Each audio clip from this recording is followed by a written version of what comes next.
Welcome back to Sevenfold. My name is Timothy Halverson. I'm excited to bring to you in this lesson a comprehensive introduction to the user interface, how to navigate inside of Revit. And so if you're new to Revit, it's a BIM authoring platform for architects and designers in the AEC industry. And this is one of the first things you got to know to get comfortable with the user interface, how to navigate the BIM model, how to access information, how to work with creating new sheets, new views, how to duplicate things. So this is all about sort of the user interface, all bundled into one lesson. So you can refer back to it. This is a complimentary preview. Sorry, hit the mic there.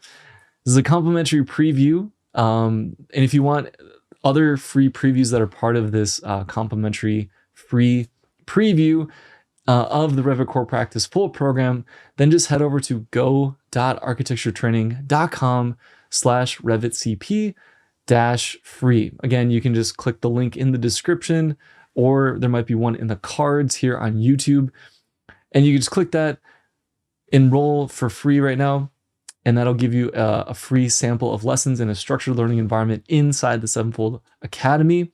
And then whenever you're ready to dive deeper, you can enroll in the full program, which again is designed for folks who are brand new to the software platform, whether you're an architecture student or an emerging professional with 0 to 5 years of experience, or you're switching from another platform onto Revit for the very first time. This is the foundational training I wish I would have had when coming out of school back in 2015. So I'm excited to bring this complimentary lesson to you. Again, just part of being in the community, adding some value into your life, and also giving you a taste of what you can experience through the curated, outcome-driven lessons that are inside of every lesson at the Sevenfold Academy, okay? So thank you again for your interest. Click the link below when you want to go deeper. Okay, and with that, let's go ahead and dive into Revit together. Open it up, have it on a separate screen. Again, check the timestamps if you need to refer back to any particular section that you're most interested in learning about. And let's get into it, okay? Revit has gained a reputation of being big and complex to understand. While this sentiment is real, I want to jump right in and run you through a quick exercise together. This will get you exposed to the basics and comfortable with the modeling environment before we get too deep into the foundational concept section, which is a bit more abstract. That establishes the key terms and aspects of Revit that you need to know, okay? So for this part of the lesson, go ahead, if you haven't already, launch up Revit and plan to follow along on a separate screen. Also, I do recommend you have a 3-button mouse like this MX mouse here. I don't know if that's going to focus. And you can see it has a 3-button mouse, scroll wheel on the top, left and right mouse buttons, and something that's quality, ergonomic, easy to click, so it's not a lot of effort, is going to be worthwhile because you're going to be using this all the time, okay? Trust me when I say that. It's definitely worth the investment in getting something good, okay? So without any further delay, let's go ahead and talk about navigation, and I'll see you more on the inside.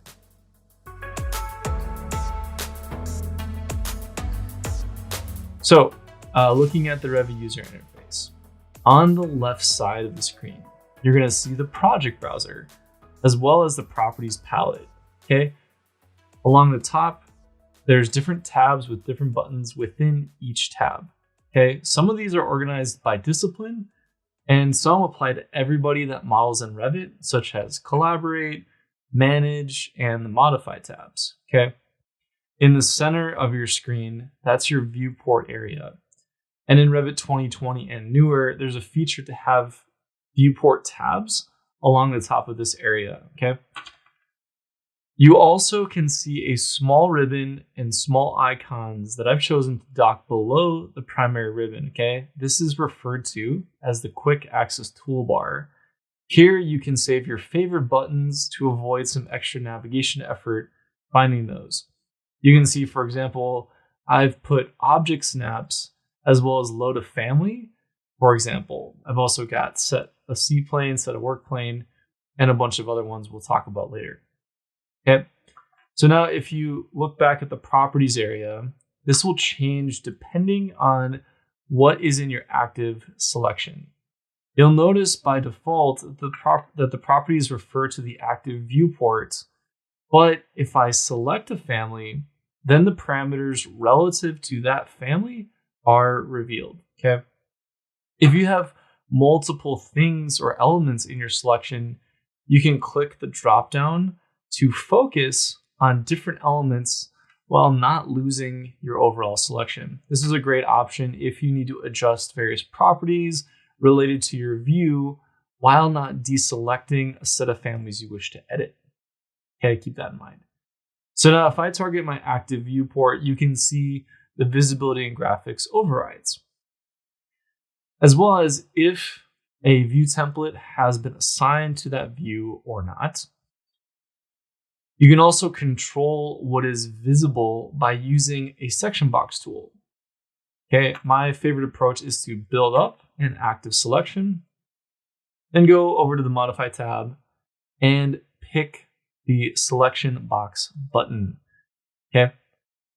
This will automatically crop your view to the elements in your selection and is available for 3D views only.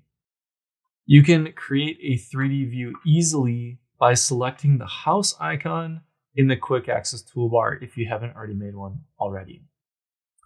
Okay, if you like that view and you go back to the overall view of the project, you can duplicate it by simply navigating to that view in the project browser, then right-clicking on it and finding Duplicate View. And then from the 3 options available, simply select Duplicate.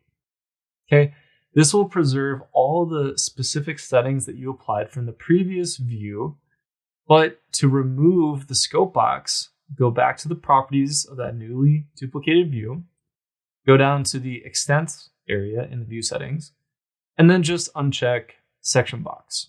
Okay, this will restore the view to show everything in the project. Okay, this is a really quick way. I honestly used to manually move the section box grips around and it took so much time. So pro tip there. All right, so let's go ahead and continue our walkthrough of the Revit user interface. This area here at the bottom is the Worksets of the project. If you haven't already, activate this feature by going up to the Collaborate tab, then select Activate Worksets. This feature allows you to save a centralized model of Revit, enabling more than one person to work on the model at the same time, instead of it being just a standalone file on your computer. I'll explain how this works more in future lessons, but just know that that's kind of what's going on. All right, finally, let's talk about how to navigate the model space itself.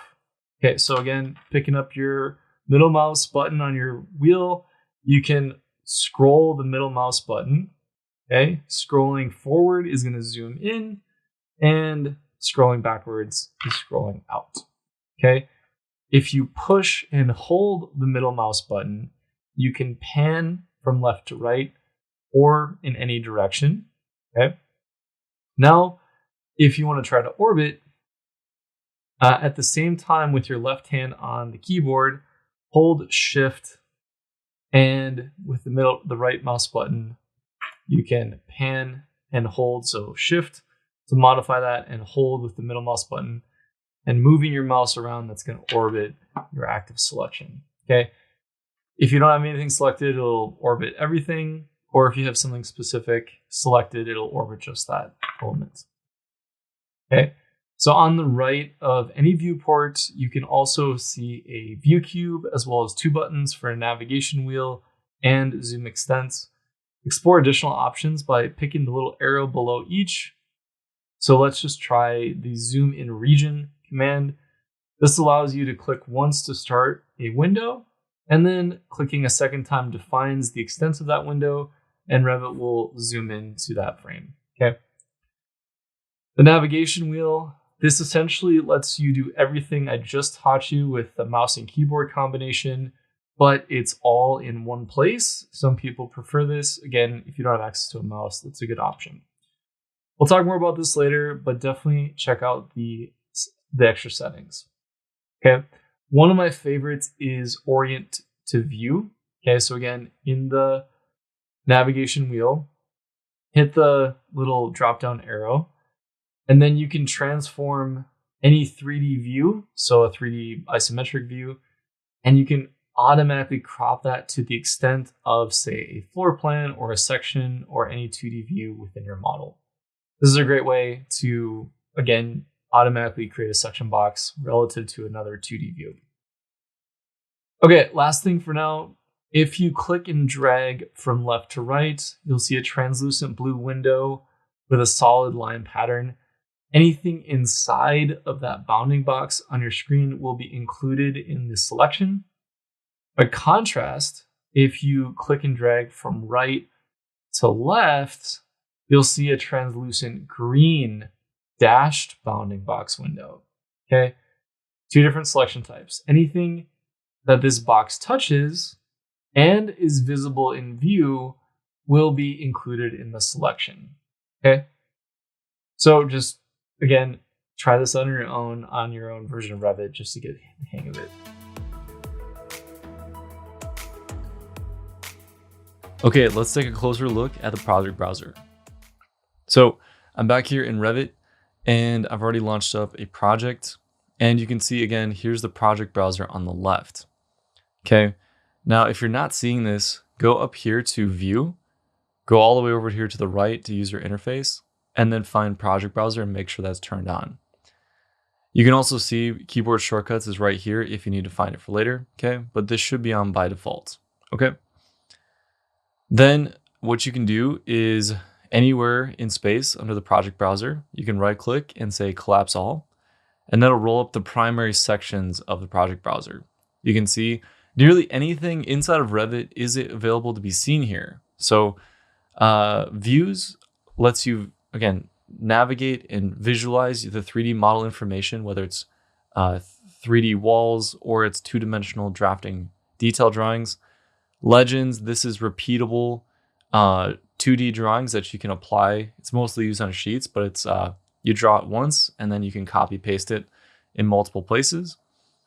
A schedule essentially allows you to quantify elements across your project. Okay, so in this case, like door schedules, room schedules, categorizing how many elements are in each. Okay, sheets. This is what Revit is also fantastic at. This is your primary way to document construction technical drawings or presentation things. So even if you can think of these as and sometimes there might be presentation only sheets that are the size of a slide in your PowerPoint presentation.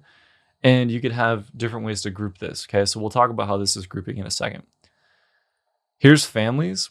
Okay, and then there's the categories. And within each category, there's the family name. And within each family, you've got types. So this is type, family. This is the category of the families, and then the overall family. Okay.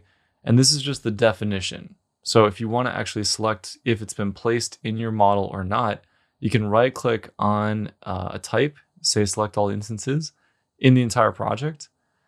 And if it has a placement, if something's been placed in the project, you'll be able to see it here selected on your tooltip. Okay. So it doesn't even have to be visible in the active view for you to be able to select that. Okay. And so that can be a nice backdoor into accessing maybe the properties and making a quick edit without having to find each of them in the project space, in the model space.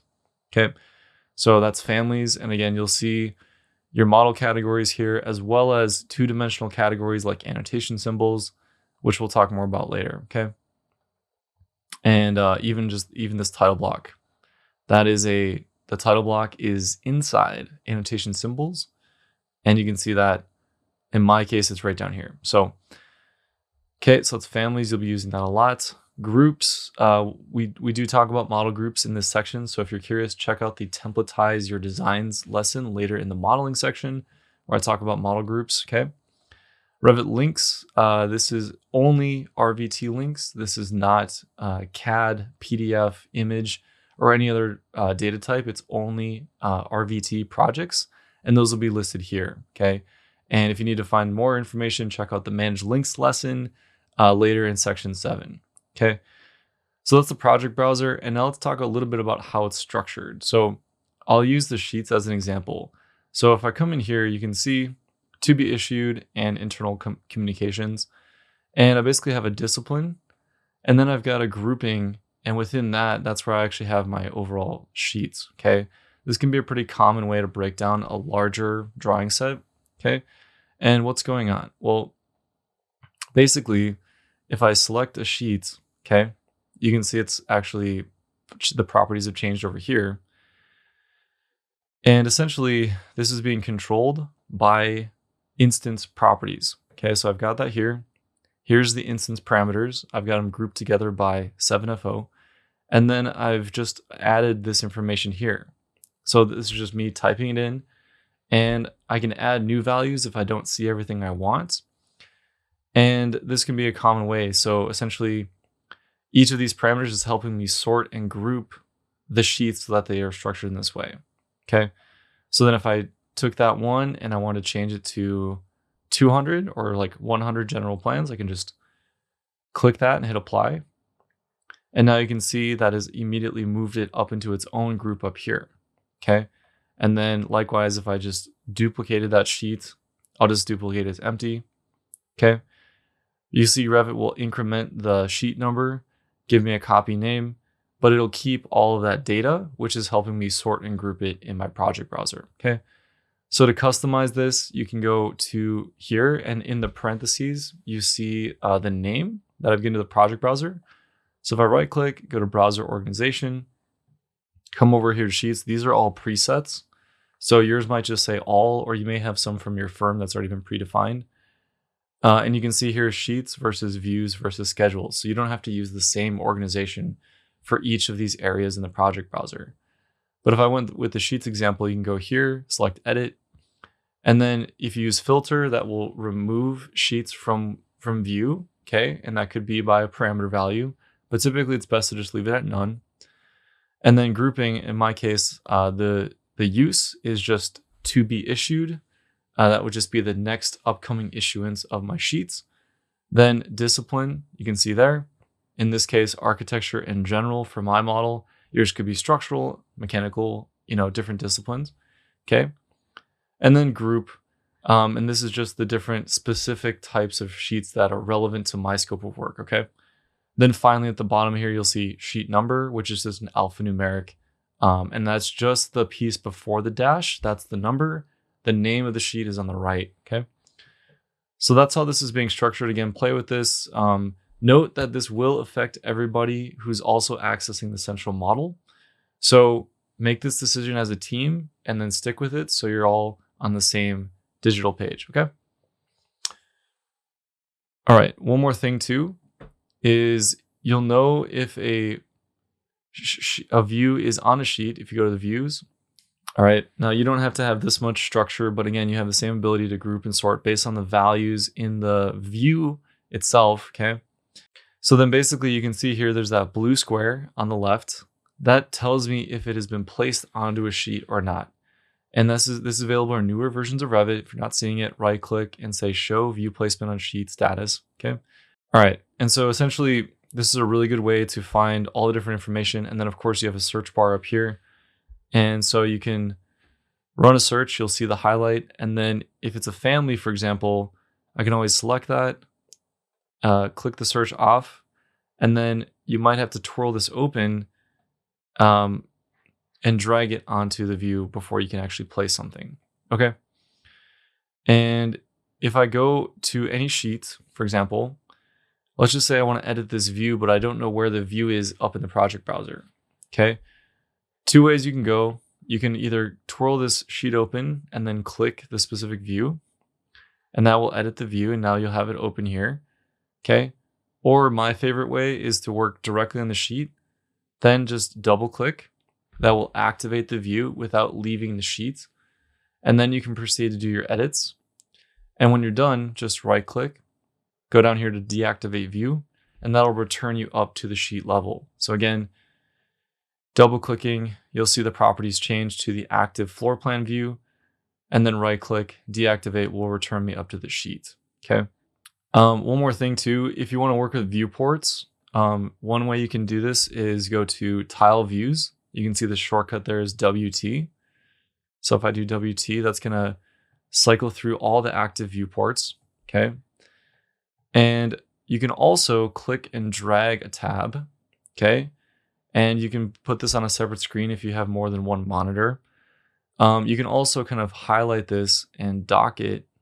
Takes a little bit of skill at first, but you can split views like this. And then if I hover, just gotta kind of work with it to either go half like that, which is a quarter view, or I can just move the cursor up a little bit and that will dock it right on top, okay? And so that can be a good way to kind of get two different views side by side. And of course you can just resize this as needed. And you can see you've got independent view controls. So if you want to zoom in on specific information, that's all available, okay? So you can see there, I can work with multiple views at the same time, all right? One thing that always threw me off too is just if you are in the original view like this and you're starting to hover to the side, it might do a half view like this, which is your built-in Windows user settings. Just keep going until you see the light blue version, and that's Revit. And now it's contained within the user interface of Revit, not the overall Windows user interface, okay? All right, enough on that. If you want to create a new view, okay, I talk a little bit more about this later in the visibility graphics section, but there's a lesson on working views versus presentation views. But essentially, you can actually define different types of plans. So you can see here, I've got demolition existing. I could also just say, maybe I want to have a furniture floor plan, okay? And I can assign a view template that's going to be applied by default. And that's one of the main reasons to use this, okay? But then if I do that, and then I duplicate one more time and say maybe finishes, hit OK. Now what you can see is there is that type, and because of how I've structured my project browser, that parentheses is based on the view type. So here, click on the view, you can denote the family, which is a system family, and then the type name, okay? So likewise, if I was to duplicate that and change it to furniture, now you've got the floor plan furniture. So this is where you could have multiple views on the same level, and each one might be showing different information. So maybe in the overall plan, let me do one more. And I make that just the generic floor plan here. And that's maybe my, let me call this one interior construction. Okay. And so now you can see I've got floor plan, interior construction, floor plan, furniture, floor plan, finish. Okay. And then of course I could rename this, but you get the point. Okay. So then once you have this sorted out, you can go on there, and then I talk about this throughout the course, but you can basically show and hide different information. Okay. And then wrap that up into a view template. Okay. So in this case, maybe in this view template, because it's the overall plan, I'm going to hide furnitures, fixtures, and equipment as a work set. And so then anywhere that's applied, any elements that are on that work set, which these should be, then that would hide, okay? All right. So that's just a good way to clean up like how you sequence the actual construction drawing set later. But just know, just to keep your project browser organized, using the actual type of view can be a good way to structure things, okay? If you want to create a new view, you can go to the view tab, okay? You can go to all the views here in the center. And if I go to plan view, for example, you can have all of those types we just talked about. So the furniture, the interior construction, the finish, that's the exact same family type I just made a second ago. Okay, and if you're not seeing the level you want, you can always uncheck this, and you can duplicate creating another plan on the same level, maybe for a working design view or whatever you need. Okay. So then that would open up and I would be able to begin my work. Okay. Okay, so the last thing I want to talk about is just the differences between duplicating views. Okay. So the differences between duplicate. So if I go to view, you can see if I double click in, there's duplicate view up here. Duplicate view with detailing and as dependent. This is exactly the same as if I was to find the view in the project browser, right click on it, go to duplicate view, and there's the same 3 options. Let me explain the difference of each. So if I say duplicate, if I come up here, okay, got the active view selected, say duplicate view. Okay, it's gonna preserve the crop region. So in this case, I've assigned a scope box, and there's a scope box here. That's the name of it. Okay, there's a scope box name. It's cropped. The crop region is visible. Okay, same view range settings. All the scope and extents, this is all gonna stay exactly the same. As well as if I had overridden any of the graphics. Okay, if I had a view template applied, if I had overridden any of these graphics in here, in this case, I've got a filter applied, which is giving it that green poche. Okay, so all of that is going to be preserved. Now, what happens is if you compare that back to the other view, can you spot the difference? Well, the main one is 2-dimensional elements. Okay, the tags have gone away. All the model elements are there, but all the 2-dimensional information is not there. And that's because pretty much anything in this annotate tab is only going to be tied to that specific view. Okay, so if I created a masking region and just kind of picked any solution here and just drew something, okay, that is essentially a hatch pattern. Okay, and you'll see here the work set is tied to floor plan, so it's only living in the view. If I go back to my other enlarged plan, that filled region is not there. Okay, so it's only in the view I drew, and that goes for anything else in this annotate tab. Okay, symbols, tags, detail lines, spot elevations, dimension strings. Okay, any of these elements are only going to be in that view. Okay, which can be good because you may only want to document certain things in that view and not in every view. Okay, so just be strategic with this. And then now when you have that information, if I go ahead and now I duplicate with detailing, okay, it will preserve anything from this annotate tab that I've drawn on that view. Okay. All right. So then there's that one and there's that one. So those are still intact. Okay. And then finally, duplicate as dependent. Let me show that. So the final thing is if I go to this enlarge plan, Revit has gotten some of these a little bit better, but I can always right click in space, come here and say find in project browser, and that will then reveal and highlight that view that I'm looking at in the browser. So if I have a tough time finding it, but let's just say I want to create a new view. Okay, right now, if I double click the overall plan, there's the entire plan. Okay, but how is it being cropped down to just this and just that? Well, I've basically just defined a scope box, okay, which again, we'll talk about later. But essentially, this overall plan is going to carry all the 2-dimensional information, okay? So if, let's just do that filled region again, just to illustrate this point. I'm not saying you'd want to document this way. I just want to showcase what I'm talking about. So I'm going to draw a filled region that spans both zones that I have here, okay? So there's that yellow. So now if I go to zone A, you can see it's cropped there. If I go to zone B, there it's cropped there. So what's happening is any annotations that you apply to the overall plan or any of the dependent views will be visible in any other, they'll all be visible. You only have to document them once. And this is a huge benefit. So it's common if you actually select the crop boundary, you'll see here annotation crop is turned on. Okay, if I didn't have that turned on, you would see anything beyond the edges of this dashed line, okay? And this is really common for like match lines and things.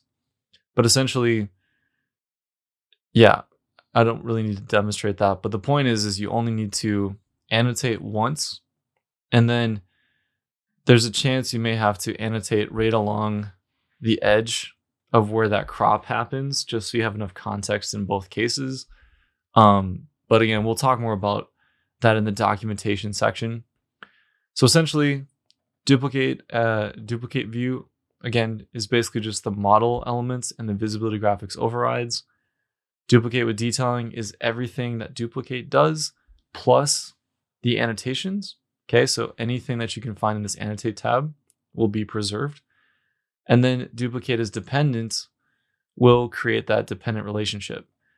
And once it's a dependent, you're not able to duplicate as a dependent again. Okay, you'll see instead of going another layer deeper, it's just a parallel dependent view. Okay, so you can only go one dependent deep.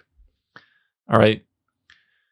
But again, the main reason for this is to break up large floor plans and then have a consistent consistent scope extents for that view within multiple different plans of the same type, if that makes sense.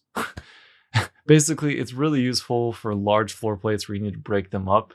And then again, like I said, you could have interior construction, finish, furniture, and different types. And then to have a consistent crop between each of those types on the same area, you use dependent views and scope boxes. Okay. Hopefully that's not too overwhelming. One more thing down here is these are selection filters.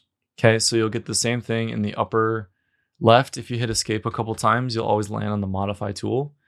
And then if you twirl this open, you'll see select links, select underlay elements, select pinned elements, these 5. Okay. This essentially says, can you or can't you select that?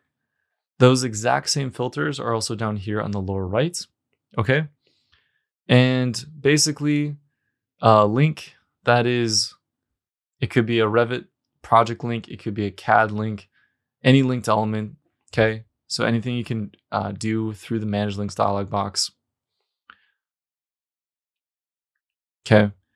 So any format, it will basically avoid being able to select it. If it's an underlay element, okay. This will make more sense if you understand underlays, which we talk about in the visibility graphics section.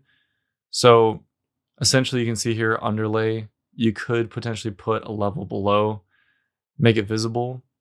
And then if I'm seeing that level beyond my active floor, if I uncheck this, now I'm able to select those elements below. Okay, so this could be good, if you're trying to coordinate between two levels and you don't want to really work with changing the view range settings. Okay, pinned elements, pretty much self-explanatory. This is the same as freezing in AutoCAD. Essentially, you pick an element, come up here and select pin. And then you'll see that little pin icon. Anytime you do a curtain wall, those come pinned by default. Okay. But as soon as I pin that element, if I try to move it, I can't. If I try to use any of the modified tools, I can't. And you'll get this warning that says can't move pinned element. So it can be really common for levels, grids, certain things that you want to be solid and immutable, to be pinned just as an added level of security. Okay. But again, if you see that, you can always just click the pin button or come up here and select unpin. Just be mindful, it's probably pinned for a reason. Okay. And then again, if it's pinned and you have that filter on, now you can't accidentally select it. So select elements by face. If you keep that turned off, it's best, because you can see it's really easy to accidentally select a floor plate, or if you're in a section cut, accidentally select the face of a wall, delete it, and then not realize it's been deleted until later. And it can be a lot of effort to figure out what happened. So again, keep this turned off. That's usually best. And then the last one is drag elements on selection. That essentially is self-explanatory. I can just simply click and drag and it will move. Okay. If I don't do that, I have to click it once to make it active, and then I can drag it. Okay. But I can't just click and start dragging something. So I like to keep this off because when I click and drag, I prefer to do a window selection like I talked about earlier, okay? And so I don't want to accidentally move something when I'm trying to get a window selection, okay? So hopefully that makes sense. Window selection. Again, that's my preferred way to select something, is just the window, and then you don't want to accidentally move something in the process. Okay, and then one more thing I want to mention. If you're highlighting on something and you're having a difficult time finding the element that you're trying to select, just look at your keyboard, find tab on the far left next to Q, and then hit tab, okay? And that will cycle through. And then if you notice on the lower left, there's a status bar. So as I hit tab, watch the status bar. That is going to cycle through different elements in your selection, okay? Same thing here. I got that plant, I got the interior branch leaf. Here's a piano, if I can get to that. Okay. Got a floor there. All right, so just use tab, and then if you click tab and then let's say I want to select this piano and then I go past it, I'm like, crap, I really want to select that piano, but I missed it. Before you move your cursor off, you could hit Shift and Tab. And so instead of cycling forward, you cycle backwards, okay? It's a little bit of a pro tip, I realize, but once you get the hang of it, if you get clicking Tab too many times and you miss something you want, before you move your cursor, hold Shift, and that will reverse the tab cycle to find the thing you want to select, okay? A little bit of an Easter egg in Revit, but I realized that might be useful. Okay, that's all I have for this lesson. Again, refer back to the chapters and the searchable transcript in the video player if you need to find something specific for a quick refresher. I wanted to keep this on one lesson so you have everything you need to feel confident navigating around Revit. And as always, my friend, stay curious. Let me know if you have any questions in the community forum, and I look forward to seeing you in the next lesson.